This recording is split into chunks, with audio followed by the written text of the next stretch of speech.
Hey, you ever been in a moment where the whole world seems to stack against you, and you just know you gotta stand your ground? That's where I'm taking you today, a story about Anna Chun, a woman who turned a first-class cabin into a battlefield for fairness, and man, it's one hell of a ride. Picture this. I'm Anna, standing at the entrance of a first-class cabin on a trans-global airlines flight out of Chicago. My heart's pounding like a drum, but my face? Cool as a cucumber, because I've been here before, not this exact cabin, but this feeling, like I'm about to be told I don't belong. So, I hand my boarding pass to the lead flight attendant, Claire Thompson, who's got this polished smile, like she's serving champagne at a gala, but her eyes are sizing me up, scanning my beat-up canvas tote, like it's a thrift store reject. I'm in a tailored blazer, nothing flashy, just sharp enough to say I've earned my spot in seat 3A. But Claire? She holds my ticket up to the light, squints like she's decoding a CIA file, and then rip-tears it clean in half. The cabin goes dead quiet, like someone hit pause on a movie. "This seat's not for you, ma'am," she says, her voice dripping with that fake politeness that cuts deeper than a knife. Every head turns, some old guy in a suit, a lady clutching her designer purse, even a kid peeking over a tablet theory, all staring, waiting for me to slink away, tail between my legs. But I don't move.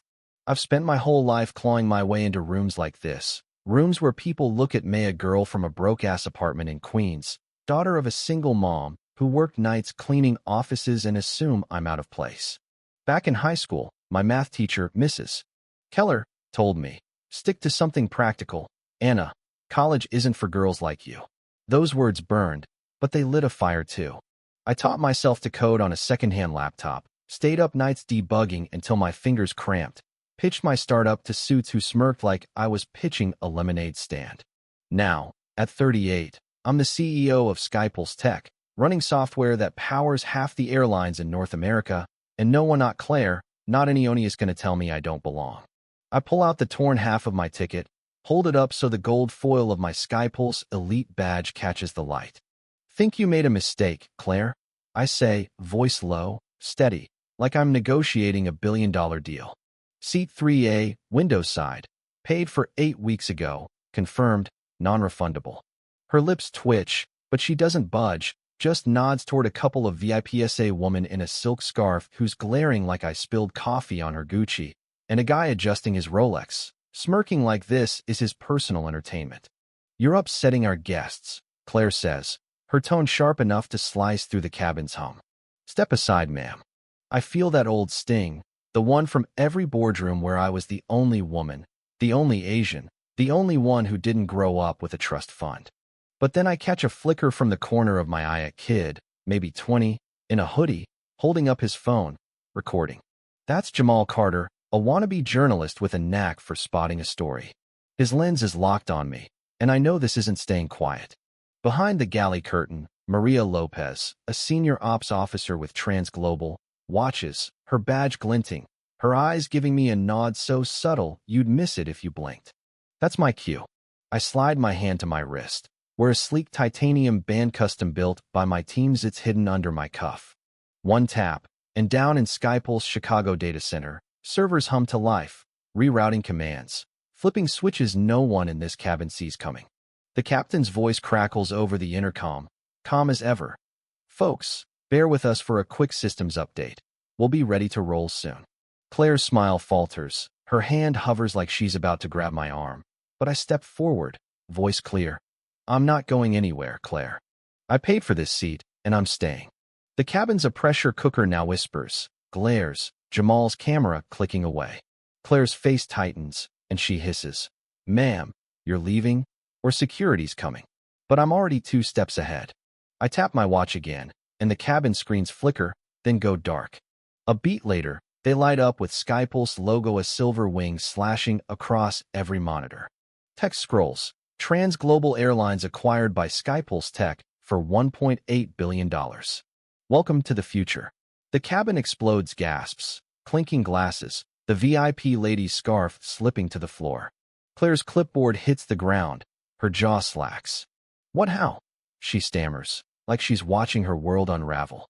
"See, this wasn't just about a seat.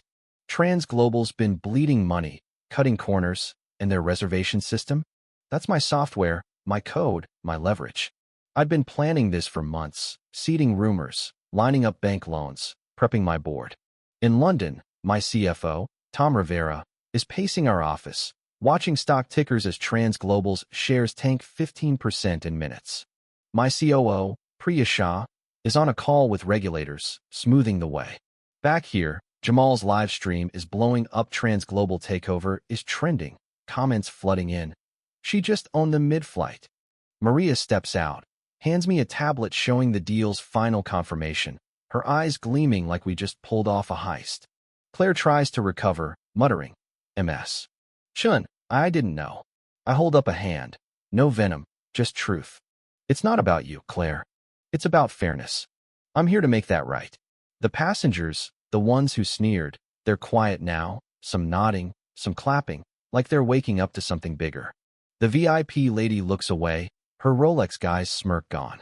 Jamal gives me a thumbs up, his stream hitting thousands of views. Fast forward 6 months, and I'm standing at the Global Aviation Summit in Seattle, not just a CEO, but a voice for change. I launched the Fly-Right Alliance Anti-Bias Training, real-time service audits, a council to give every traveler a fair shot, no matter who they are. The crowd's on their feet, executives from Asia to Europe signing on, passengers tweeting Fly-Right 2025. My Fly Equal program's sending kids from places like my old Queens block to college, 200 and counting. Complaints about unfair treatment? Down 70%. That torn ticket? It's framed in my office now, a reminder of the day I turned a slight into a revolution. As I board my next flight, settling into 3A, a flight attendant new, trained under Fly-Right brings me water, her smile genuine. I think of Claire, who's in retraining, learning to see people, not just status. Out the window, the runway lights blur as we climb, and I'm back in that Queens apartment, coding by lamplight, dreaming of a world that couldn't shut me out. This isn't just my win, it's for every kid told they don't belong, every person pushed aside. But here's the thing. Change starts with one moment, one stand. So what's your moment? Ever had to fight for your place? Drop it in the comments. Let's talk what's fair, what's right, and how do we keep pushing forward? Because trust me, this is just the start. Word count, 998.